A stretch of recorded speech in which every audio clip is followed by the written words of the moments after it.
Straight up, Masterclass Podcast. You know what time it is. You're tuned into the Masterclass. Yeah, shout out to Masterclass Podcast. There we go. And it is a class of masters. Yes. OG Samge, Rashid K, triple. Probably the only hip-hop podcast that I know. First podcast to give me a shout out, so you know the real recognize real. Shout out to the Masterclass Podcast. I'm right here, man, rapping you. Yo, I love what you're doing to hip-hop. And, you know, they're always talking, shining light on us as the artists, Sure. as the music fraternity. And since I appreciate it, so keep on doing what you're doing, man. I Appreciate you, man. Good to see the... Shout out to the Masterclass Podcast. Mwah. Ayo, welcome to the Masterclass Podcast, episode 140. Yes, you heard right, 140 for 2025. We're back at it, like crack addicts, like OG some guy would say, but he's still holidaying, he's not back at it. So I'm rolling for Dolo. You know, I'm solo on this chair today. Ayo, this is our first episode for 2025. The Masterclass is back. Tell everybody we're back doing it. Like, subscribe, share, comment, ask questions, and post your links, because we're back at it. Hope you have nice festive season for 2024, holidays. You're back now. It's back to school, back to work, back to varsity, back to the grind, back to the hustle. We're out here. My name is Rashid K, the HNIC head nigga in charge, the beast ran god. You know, you can go on and on and on, and you can catch me every Saturday, number 2.0 on Ukozi FM, because we're doing for hip-hop, baby, everywhere, every time. Hope you had a nice hip-hop December, January, holidays. You enjoyed your hip-hop, but now we're back officially. You know what I mean? What's new? What's been happening? What's gonna happen? What's happening right now? I saw that Pretty Ugly is dropping Dust Deluxe. I can't wait, because I saw some international features, you know. I can't wait to hear that album. Like I said last year on, I think it was our last episode, that my best album for 2024 was Dust, you know. So you can understand how excited I am, looking forward to hear the deluxe and the new features, you know. And I think the timing is right, you know. You don't do it like Usman Mane, drop an album, a month later you drop a deluxe. No, it doesn't work like that. I know he was excited, he had that Rick Ross feature, he wanted to drop it now. But no, you need to chill, man. You need to chill. I remember Questa stayed for like 2 years with the Rick Ross feature, you know, before he dropped it. He stayed 2 years. You know, I think Usman Mane was just excited. It's understandable. He's a new kid on the block, and the reception was big. He's doing very well. He just, you know, sometimes you want to drop everything while you're still hot, while you're still in demand. But yo, I'm waiting for Dust Deluxe, man. I can't wait to hear the new tracks there.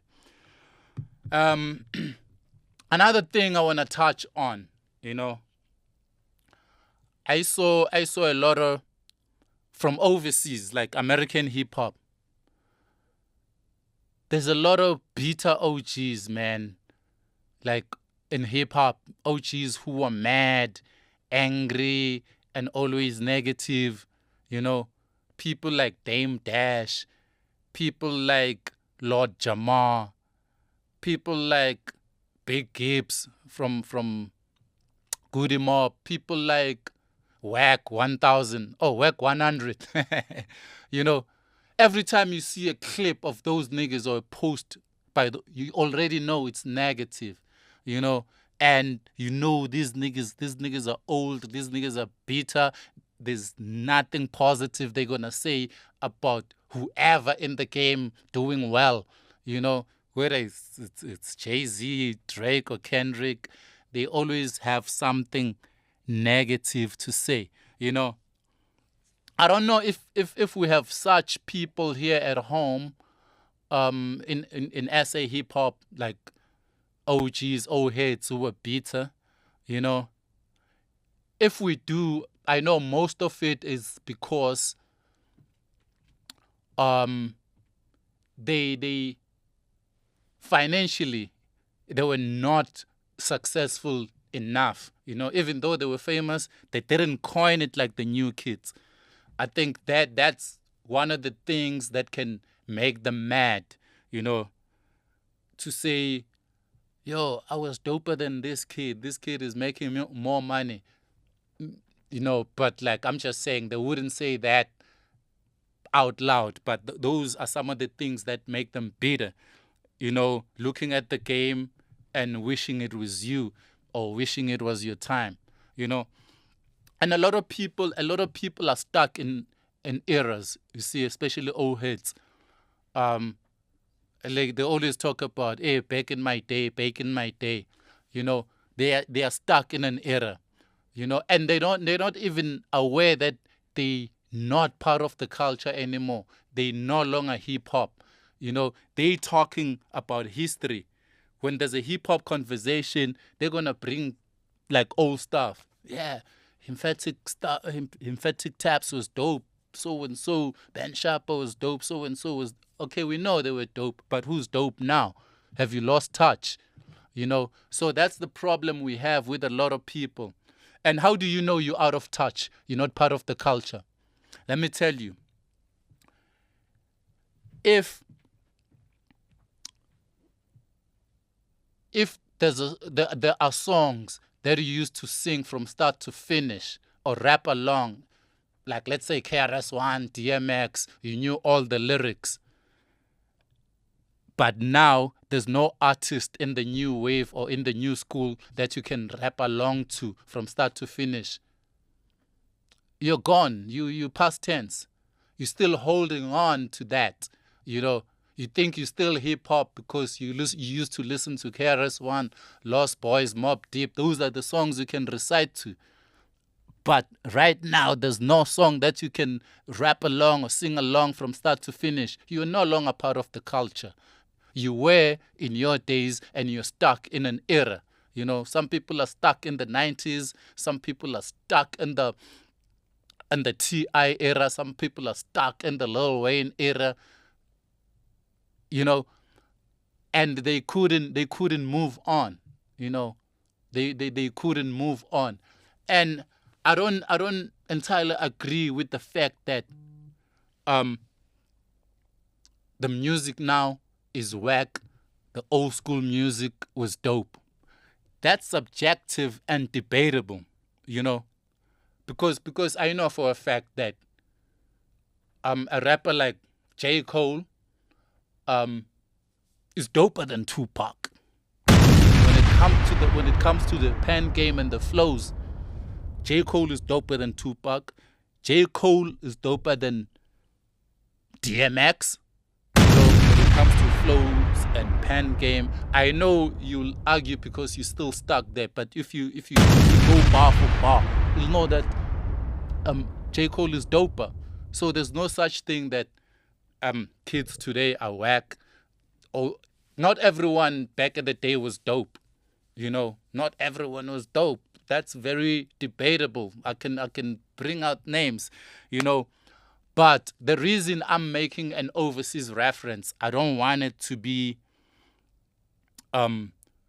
controversial here. So, yo, you hating on this one, you hating on this one.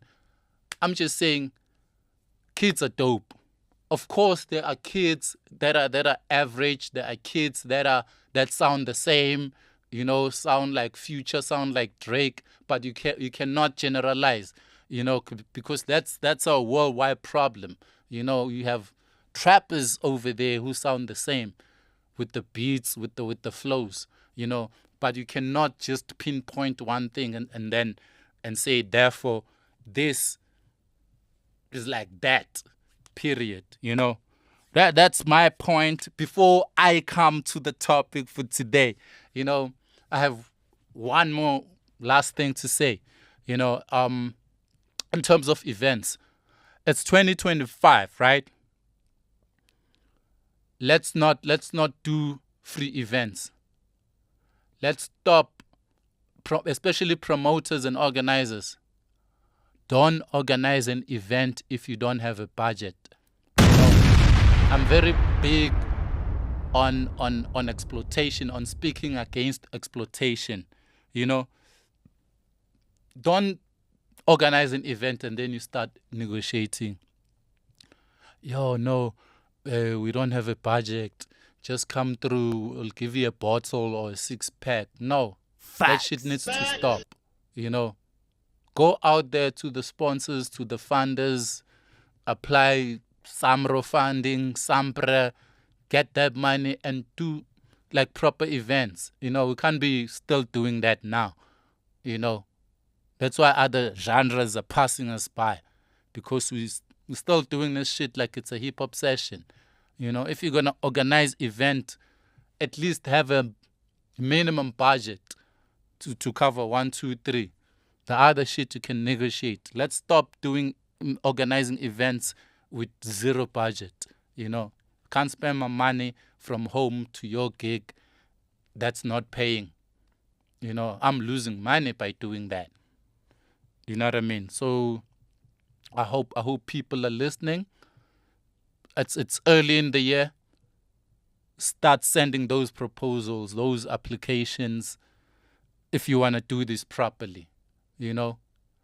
Because people can agree to your event. No, I'm going to come through. If it's a free event, it's not binding. On the same date, another paying gig comes, and then I dump you. I go to the paying gig that has a contract. So let's start doing things properly and professionally. You know what I mean? So yeah, that's just it.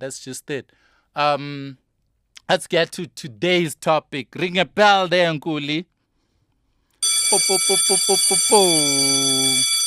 Okay. Today we're gonna talk about the song of the year on radio. We know it's always controversial and a big talk towards the end of the year. December, January, you have 10 different radio stations with 10 different songs of the year. I don't know. I think South Africa is diverse and we are free to choose whatever we like, even though it's most of the time it's not objective, because KZN people are gonna vote for a Maskandi song, Eastern Cape people are gonna vote for a gospel song or a Maskandi song, like they did. KZN had a Maskandi, and Eastern Cape had a Maskandi, different artist, and Free State, Lisedi FM had Dikabang. Dikabang, it's a Sotho word. It's a Sotho, more traditional song. So it resonated with the Sotho people in the Free State. Hence, it was Song of the Year on Lisedi FM. And then Limpopo, you have Thobela FM and Capricorn FM. They chose the same song, which is that Likompo style. Likompo is a genre from Limpopo. They fucks with it, they love it. Hence you saw Makadzi filling up the stadium, But the division, it's we have too many cultures, We have so many songs that are regional, that are not even national. They can be big. You can have 10 million views, but you can discover that those 10 million views or streams only come from KZN or only come from Limpopo. That's how scattered and divided we are culturally and musically, And then Gauteng, it's usually Amapiano, You would think that Amapiano is the number one genre in South Africa, but no. For the past 3-4 years, Amapiano have been Song of the Year in Gauteng. So I'm beginning to think that Amapiano is a Gauteng thing. even though other provinces are aware of Amapiano, but they're not bigger than Maskandi in KZN. They're not bigger than Likompo in Limpopo. They're not bigger than whatever Sotho traditional music happening in the Free State. I think we got excited about Amapiano to the world before doing Amapiano to the provinces. We never did that.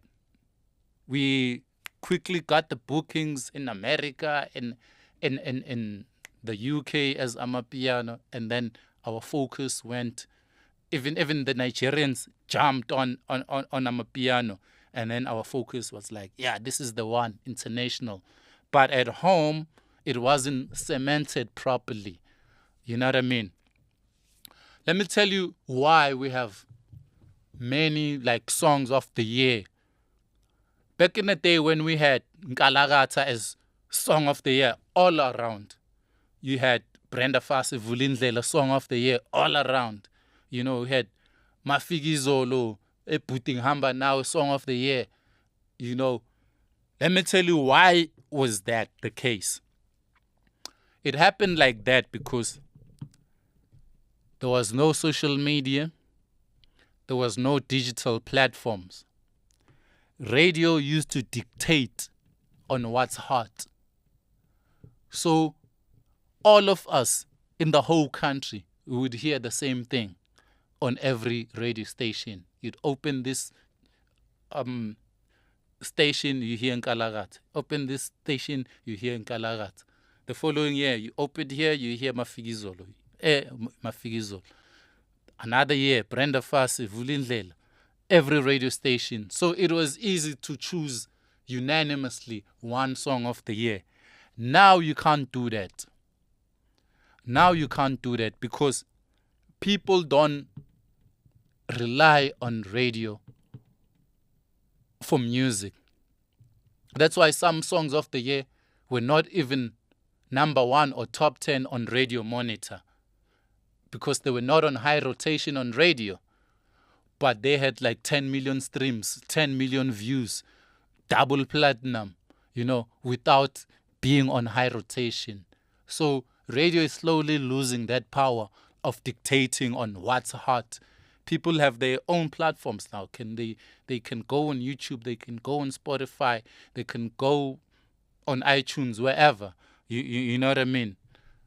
Artists are selling millions of records without even getting enough radio airplay, So that's what I think the whole situation with the song of the year, So I don't know what you think. If you can disagree, comment, and let's hear your opinion, what you think, and how can it be sorted out? Like, how can we get one song of the year? Because another thing which is problematic is the fans. The fans, sometimes they don't vote for a song, they vote for an artist. I said this before, like, I said if you have Nasty C and Aries, hypothetically, Nasty C has a hotter song. The Slimes are not going to vote for that song. They're going to vote for Aries. They're voting for the artist. They're not voting for art. That's the problem we have. Even with the Maskandi situation, you have these two big artists, Kuzani and Mtandeni. It's if it's this year, it's this one. The following year, it's always gonna be them because they're the two biggest artists. They the Casper and AKA in their prime of Maskandi. So it's always gonna be about numbers, not about the music, and about the fans. So it's really problematic. And how do you solve that situation? Once upon a time at the South African Hip Hop Awards, we had categories that were voted by the public, 100%. And that didn't end well, because you have people with budget who can spend 150,000 or 200,000 on airtime, to vote for one song. And if this one with a hot song doesn't have that budget, will lose out. So how do you regulate that? By taking the power away from the public. Have a panel of industry experts. Let them contribute a 60%. Their judgment must count for 60% and 40% for the public. So the public is not a decider. They can vote, but their votes only account for 40%. You have the industry panels from either radio stations or record labels or wherever, but people who are actively involved in the industry. Make sure there's no conflict of interest. You don't have somebody from Sony judging the Sony artist. So all those things can work to regulate all this confusion, right? Yeah, I think that's my solution, and I'm done with that topic. Let's go to the free period. Yeah, man. Rashid K still in the building. What is a free period? A free period is a segment where we unleash producers and rappers that have potential and that are doing big things but are not exposed yet. So we're going to start with the rapper. The rapper for today is Benny P. Benny P hails all the way from Tembisa, 1632, 1630. He's a dope artist. He's also a vocalist more than a rapper. He's been down with Skanda Nation, Mtegza, MT and Nam. He's been around for a while, and I think he's one of the artists you need to look out for in 2025. His name is Benny P. Check him out on the socials, Benny P RSA. Even on YouTube, he's got some videos there, Benny P RSA. We see you, boy. Check him out. Okay, then the producers. The producers, we have 1000Beats SA. 1000Beats SA is all the way from the Val.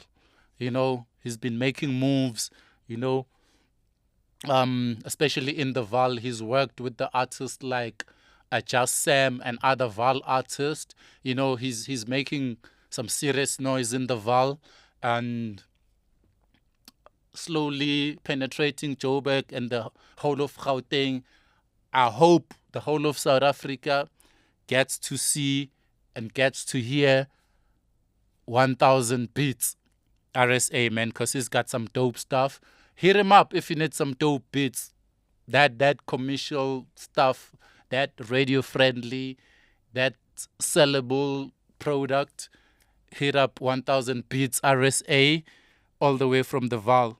He's our producer of the week. Shout out to 1000Beats RSA. Oh yeah.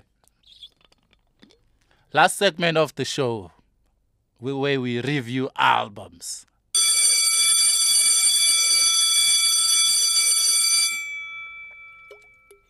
Oh yeah, who do we have? I know this album came out in 2024.